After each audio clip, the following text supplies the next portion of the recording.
What's up, Buttercup? Welcome back to my channel. My name is Nicole and I am an indie writer and a booktuber, and today's video is for authors. And the topic is about pity marketing, which isn't a viable marketing solution, especially if you're looking for a long-term author career. From one indie author to another, this isn't how you market your books. I'm just going to be straight up and honest with you. That's why we're here today. I know indie publishing can be really hard and really tiring, and it's like you're screaming into the void, but there are way better ways and options that will get you long-term success compared to short-term success regarding pity marketing. I'm not looking at short-term quick bursts of internet fame because that almost always goes away. No, I want you to focus on long-term goals and setting up a legitimate marketing plan, which is different for every writer and their chosen genres. So I don't have a step-by-step guide on how to do that, unfortunately. I wish it was easy. This is not easy. None of it is easy. It's going to take a lot of time, effort, money, so on and so forth. But I will give you tools and resources and legitimate people to look into after I explain why pity marketing is not a good thing to do. I've been seeing this type of strategy, quote unquote, the past few years now, and when the first few authors did this on book Twitter quite a few years ago now, it was unintentional, and I might add, not actually what you would call pity marketing. It was more of a, I'm really bummed out that no one showed up to my Barnes Noble book signing event, and then that is when book Twitter went off, and I'm not sure if those particular authors are still doing well, but initially they were doing very well, because even, I'm pretty sure Stephen King, the first one I saw, he was an older man, he had his tweet just blow up and Stephen King replied to him and said, you know, keep going. Those were authentic. Those were not what I would consider pity marketing. And therefore, I have no issue with that. Now, when you see it, it's not very authentic. It is what you would call pity marketing. I'm not going to give specific examples because I find that adding fuel to the pity marketing fire, but I will give a few broad examples that I see often so we're all on the same page of what the definition of pity marketing is. The ones that I see the most are like, I have only had one ebook sale this month. Can someone please pick up one of my books so I can at least get a coffee or some version of that? The second most popular post is, I've only had 5 Kindle Unlimited page reads so far. Can someone please read my book? Another one I used to see, but not so much anymore for reasons unknown to me, would be begging for buys so you could pay for fill in the blank. But then again, with the economy in a huge downswing, this particular one might become more popular, and it could actually be sincere, not even pity marketing, but I digress. I also see a lot, unfortunately a lot, of posts like, someone see my book or else I'm going to quit right now. I don't know how many of those are legit or someone is just trolling or something like that, but I see that often as well. The big point I'm making is that pity marketing doesn't, 1, last, 2, doesn't guarantee sales or success, 3, doesn't pair you up with your ideal target audience nor your ideal reader, and therefore no super fans that love you and your books and will read most, if not all, of your backlog and will shout you out on their own time because they are super fans and they love you and your books, and basically that's free marketing. So no, pity marketing is not a long-term marketing strategy. It's not how you build your author career. The biggest things that I see when it comes to a book or a book series or multiple standalone novels not being successful are the following, and it's not in any particular order, it's just what came to mind.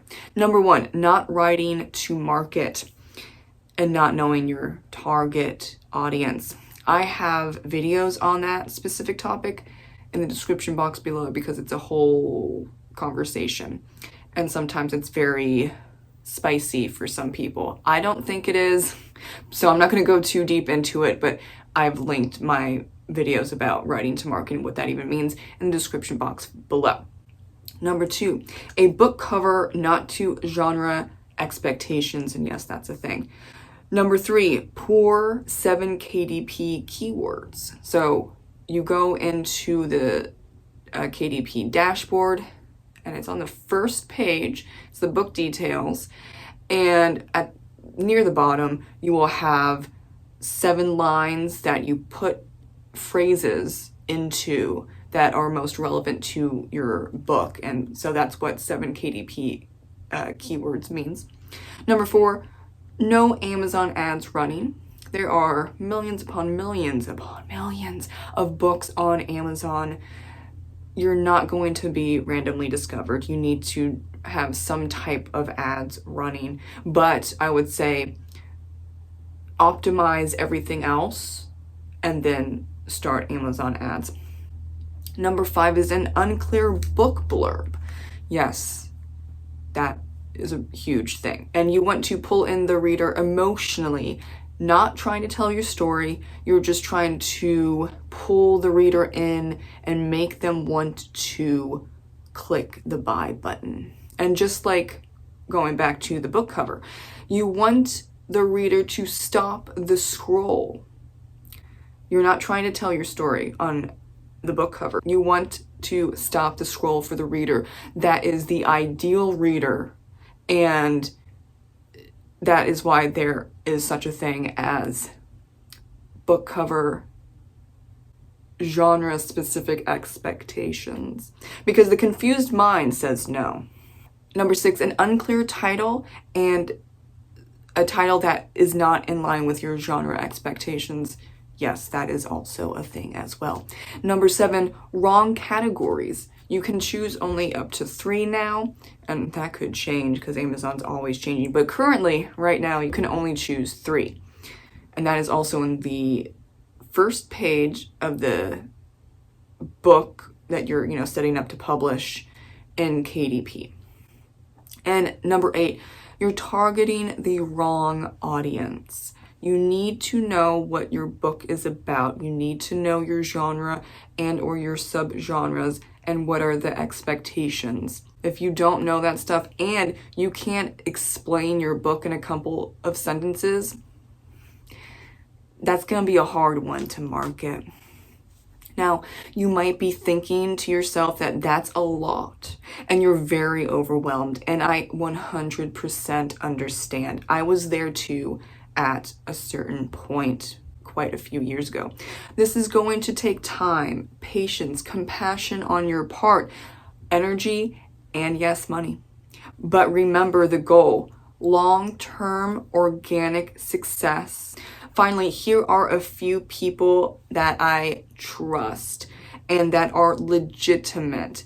Names and channels will also be in the description box below. So don't worry that you have to quickly write these down. They're going to be in the description box. First up is Brian Cohen and his ad school. I'm part of it and have been for quite a few years now. I know most of my information from Brian. Next up is Becca Syme. She is amazing, and she is a coach for writers struggling with really anything regarding publishing and writing. Her YouTube channel is free, and she also has books, paid coaching, and paid courses, but you don't need to pay for that stuff. I have only picked up one of her books, which was like $15, and I watch a lot of her YouTube videos. Minimal money spent, and I think the $15 was well spent. If you're on Facebook, the group Successful Indie Author is a great free resource, but it's only on Facebook. Thomas J. Bellezza's channel, The Right Mindset, is there for you and all of your writing craft needs. Dale L. Roberts is a very successful author-tuber and has been around for quite some time. Dave Chesson at Kindlepreneur has so many resources, and many of them are free or very reasonably priced, and he's also a very nice guy. And if you're looking for an indie writer community and someone who does lots of writing sprints, lives, podcasts, and other events for writers, check out S.D Huston's channel. These people that I mentioned aren't trying to scam you or use you in any sort of way. They really do love the indie writer scene. And like I said before, this will be a lot of work, but it is worth it in the end. And I know there are a lot of people that are hesitant to just do much of anything because there's so many scam artists out there right now, but that is not the case for the people that I listed. They want to help you, but of course, do your research before paying for anything. That's what I did. That's what really anyone should do with any topic, but I digress. Thank you so much for watching today's video. Please let me know your thoughts or comments down below, and I will see you in the next one. Bye.